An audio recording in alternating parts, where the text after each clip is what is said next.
Señor presidente, yo no voy a hablar de la democracia, voy a hablar de la estupidez. Y la mayor forma de estupidez en política es no tener conciencia de cuál es el interés propio en una cuestión. Estamos hablando de un tema que no es menor. Es decir, voy a tratar, porque la indignación es muy grande y no quiero desmadrarme en la exposición, máxime cuando es la última exposición que en este recinto voy a hacer.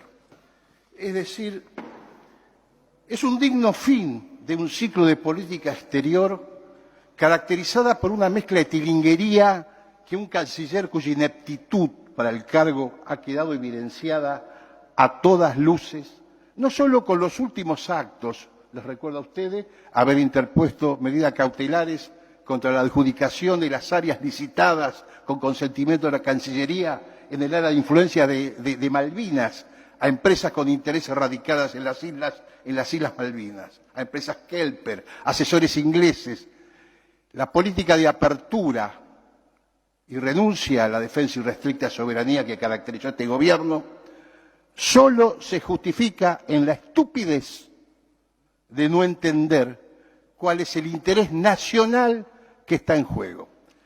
¿Alguno de ustedes cree que la Constitución boliviana se define como un Estado multinacional y pluricultural porque es un capricho teórico? ¿Tienen ideas cuántas etnias, dialectos e idiomas conviven en Bolivia? El periodo de estabilidad más prolongado con crecimiento económico y equidad lo garantizó Evo Morales a partir del dictado de esa Constitución. Entonces nos encontramos una cuestión elemental. ¿Puede la miopía política, la tilinguería y el prejuicio ideológico y racial de un presidente cuyo esquema de interpretación del mundo simplemente se reduce a ver en sociedad menor qué interés en litio o en gas puede tener en lo que es en este momento la presión sobre el terreno boliviano, para no entender qué significa Bolivia para nosotros? No voy a hablar de Bolivia, voy a hablar de qué es Bolivia para la Argentina, qué implica Bolivia para nosotros, la mayor comunidad latinoamericana viviendo en nuestro territorio. Una línea de frontera consolidada sin mayores problemas, un proveedor confiable de recursos estratégicos. Y siempre, ¿cuál fue la preocupación de Estado? Quienes tenían la lucidez de entender de qué se trataba la política boliviana, entendían la existencia de las fuerzas expulsivas, de las fuerzas de ruptura de la identidad, de la integralidad territorial. Siempre fue política de Estado del gobierno argentino la integralidad del territorio boliviano. Me tocó el privilegio de participar desde la Cancillería en varios años, donde la guerra civil de Bolivia estaba al borde. Recuerden ustedes los sucesos de Pando, Beni, Santa Cruz de la Sierra, Tarija, la influencia de los grupos extranjeros, la expansión, ¿no es cierto?, económica de brasileros apuntando a la independencia de la medialuna fértil boliviana, la ruptura del Estado boliviano. Y hay un solo parangón posible y distante para comprender lo que significa geopolíticamente para la Argentina esa integralidad territorial y el respeto, ¿no es cierto?, a esa legalidad, son los Balcanes. Yo hoy digo, y me hago cargo de lo que digo, este proceso recién empezó. Quienes conocen la idiosincrasia del pueblo boliviano, quienes saben de su capacidad de resistencia, de movilización y de ejercicio de violencia, llegado el caso, sabemos de qué hablamos. Recuerdo cuando al canciller Choquehuanca un día le pregunto cómo se resuelven los diferendos acá. Primero discutimos, después nos peleamos, después nos matamos, me dijo. Y eso es lo que va a pasar en Bolivia. Y esto es lo que no ha entendido este gobierno. ¿Cuáles son las garantías que tenemos que dar a esa integralidad boliviana? Es vital para el interés nacional argentino que no se provoque la secesión y la ruptura de ese territorio. Son los Balcanes en nuestras fronteras. A ver si los entendemos y a ver si sobre todo los legisladores del norte, del noroeste, que son limítrofes, entienden lo que significa un conflicto de esa naturaleza en sus fronteras, en la cercanía de sus territorios. Esto es lo que está hoy en discusión. Alguien hoy se cita como autoridad Almagro, se cita a la OEA como parámetro, ¿no es cierto?, de legalidad y constitucionalidad. Estamos hablando en serio, porque yo entiendo el esfuerzo, comprendo y respeto el esfuerzo de los legisladores del oficialismo que tienen que acompañar esa política errática que está sumida, ¿no es cierto?, en un simple llamado telefónico del presidente norteamericano. Cuando dice el presidente de México, la llegada de Evo Morales, su ruta aérea, fue la ruta de la política latinoamericana, países hermanos negando el derecho, ¿no es cierto?, sobre volar el suelo. ¿Alguno duda que esto venía preparado? Nos falta el entendimiento, porque yo puedo entender que vamos a acompañar, ¿no es cierto?, la retirada de este canciller, ¿no es cierto?, que hoy tenemos, la retirada de este gobierno. ¿Alguien duda en serio cuál es el interés nacional con la cuestión boliviana? ¿Alguien cree que acá no hay litio, gas y petróleo detrás de esta cuestión? ¿Alguien cree que estamos discutiendo la interpretación de la Constitución? ¿Que estamos hablando de instituciones en Oslo, en Dinamarca? Estamos hablando, ¿no es cierto?, de una realidad compleja de 400 años de marginalidad, con un 80% de población indígena, que logró en estos años de estabilidad en el país que más golpes sufrió. Hay dos países en América Latina que han sido víctimas del brutal saqueo principalmente. La República Hermana de Paraguay, producto del saqueo de la Triple Alianza, e internamente esas oligarquías, ¿no es cierto?, de la paz, de los señores, de los varones del cobre. Vayamos a Cochabamba, a los palacios, los Patiño, y veamos el único príncipe de la Iglesia de América Latina, nombrado príncipe de la Iglesia Católica, como protector de los niños, cuando en los socavones está el monumento de él acariciando la cabeza a los indiecitos, hacía trabajar, ¿no es cierto?, a los niños en las minas, ¿no? ¿Quién no ha estado en Potosí? ¿Quién no se ha conmovido a ver, ¿no es cierto?, en el granito de la noria, de la Real Casa de la Moneda, 30 centímetros grabada la piedra por cientos de miles de esclavos que en lugar de las mulas que se morían, manejaban el troquel? Uno toca esa madera y esa madera chilla, esa madera nos cuenta qué pasa ahí. Poder haber generado, ¿no es cierto?, institucionalidad en Bolivia, poder haber generado que no hubiera guerra civil. Yo he estado reunido con el Tuto Quiroga, he estado reunido con los Doria, he estado reunido con toda esa oligarquía y aristocracia. Por eso llama la atención, vean ustedes el desplazamiento de Mesa hoy. ¿Quién terminó, no es cierto, como cabeza del levantamiento? No el hombre que saca los votos. Terminó, ¿no es cierto?, ese delincuente. Es más, en un viaje interrumpido, cortado en el aeropuerto Viru, ¿no es cierto?, con piquetes bajando, se presenta, ¿no es cierto?, una delegación de santacruceños y me dice: embajador, queremos presentarle al padre de la nación Cambá. Ah, mierda, digo yo, ¿quién puede tener oportunidad en tan breve tiempo, tan breve lapso, de conocer al padre fundante de una nación? Hemos visto todos esos inventos. Y cuando esa realidad, sobre la base de sufrimiento, de dignidad, de las peculiaridades, de las características latentes y peligrosas. Yo siempre recuerdo en el acto de entronización de Evo por parte de los pueblos iberoamericanos, digo latinoamericanos, cuando le iban dando los atributos del mando y estábamos con el embajador Macedo. El embajador Macedo quería la seguridad. En la Asunción de Evo había estado en La Paz a cargo de los mineros y en la ciudad del Sol, ¿no es cierto?, a cargo de los Aymara, y uno los veía a los muchachos con los látigos cruzados, ejerciendo un criterio de autoridad que no es precisamente el que regulan los códigos occidentales. Las relaciones políticas de Bolivia no son relaciones que se puedan interpretar a la luz de tratados, ¿no es cierto?, de ciencia política. Son relaciones culturales de una profundidad muy grande y de un proceso autónomo que los resuelven ellos. Entonces el embajador quería pasar, Macedo quería pasar por donde no lo dejaban pasar e insistía y quería explicarles. Y lo miraban, no desde la piedra lo miraban, ¿no? Lo miraban y él seguía insistiendo y de algún momento dado entraron a moverse ya como para poder insinuarle que no lo aguantaban más.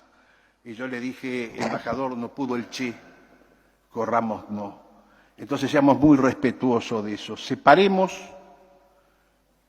nuestros deberes de lealtad a la fuerza política que tenemos y pongamos en claro cuál es el interés nacional argentino. Nuestro interés nacional es una Bolivia pacífica, unificada territorialmente y donde el mensaje que este gobierno tiene que dar, el próximo salto que dé reconociendo una presidencia ilegítima con la que todos nosotros sabemos que se está preparando, va a encender aún más la mecha. A los efectos de toda esta lectura formal de la cuestión del fraude boliviano y la crónica hacia elecciones, me voy a permitir leer simplemente dos cositas que la crónica, me tomé la molestia de hacer la crónica de los sucesos y de las consecuencias de los sucesos en estos breves días. Las elecciones presidenciales se realizaron el 20 de octubre. Resultado, ventaja 10 puntos Evo Morales, Aima 47 a 36, 51 Mesa. A partir de un problema de carga de datos, producto de haberse saltado el protocolo de comunicación para cambios de la infraestructura, la empresa Neotec, propiedad del empresario y amigo personal de Carlos Mesa, Neotec, Marcel Guzmán, socio y dueño de la empresa, socio de Mesa y dueño de la empresa que llevaba el conteo, la misma que hizo el conteo, ¿no es cierto?, en la reforma constitucional. Esa misma empresa decide suspender por horas, la empresa suspende por horas la carga de votos en la recta final del escrutinio, cosa que ya se venía preparando coordinadamente con sectores de la oposición, comenzar a denunciar la existencia de fraude. La empresa suspende el conteo, allanando el terreno para acusar al gobierno de Evo Morales de ocultar los resultados. Horas más tarde, el Tribunal Supremo Electoral interviene para resolver el error producido por la empresa y que se publique el resultado final. Al día siguiente de la elección, los muchachos de la OEA consideraron que el escrutinio se dio en el marco de una situación compleja y los resultados finales sorprenden y preocupan, comillas todo eso, ya que generaron en la sociedad una pérdida, dicen ellos, una pérdida de confianza en el proceso electoral. Pero no responsabilizan a la empresa que lleva el recuento, responsabilizan de eso al gobierno de Evo Morales. El proceso de desestabilización, urdido, la OEA es una herramienta en esos procesos con la desestabilización, deriva en una rígida alianza de sectores radicales, antiindígenas, separatistas, medios opositores, líderes racistas, que se vieron amparados por todas las comunidades, comunicados e informes de la OEA, que en un primer momento pretendieron forzar una segunda vuelta. Hagamos memoria. Se dijo, la pelea Mesa encabezaba la pelea de que quería balotaje. Hagamos memoria. Cuando Evo ofrece, ¿no es cierto?, la OEA dice ya que no. Evo se somete, recuerden ustedes, se somete y dice que el dictamen de la OEA debe ser vinculante. Acepta el dictamen. ¿Quién se niega a aceptar el dictamen? Mesa. ¿Recordamos eso o no lo recordamos? Esto se sustenta en tres documentaciones de la OEA. El informe preliminar de la misión de observación electoral, comunicado D019 del 23 de octubre, análisis de la integridad electoral y auditoría del cómputo oficial en Bolivia, comunicado C091, y análisis de la integridad electoral del Estado Plurinacional de Bolivia, 10 de noviembre. Los informes de la OEA cuestionaron el triunfo de Evo Morales y tornaron el ambiente propenso para radicalizar las protestas callejeras. No sé si nos suena. Los hechos de violencia se vieron incrementados ante el acercamiento entre policías y grupos radicales, la promoción mediática de la figura del líder separatista Luis Fernando Camacho, la tortura pública de indígenas y una alcaldesa oficialista golpeada y obligada a desfilar por la calle mientras le cortaban los caballos, la quema de bandera, bla, bla, bla. Todos vimos la retirada de las fuerzas policiales.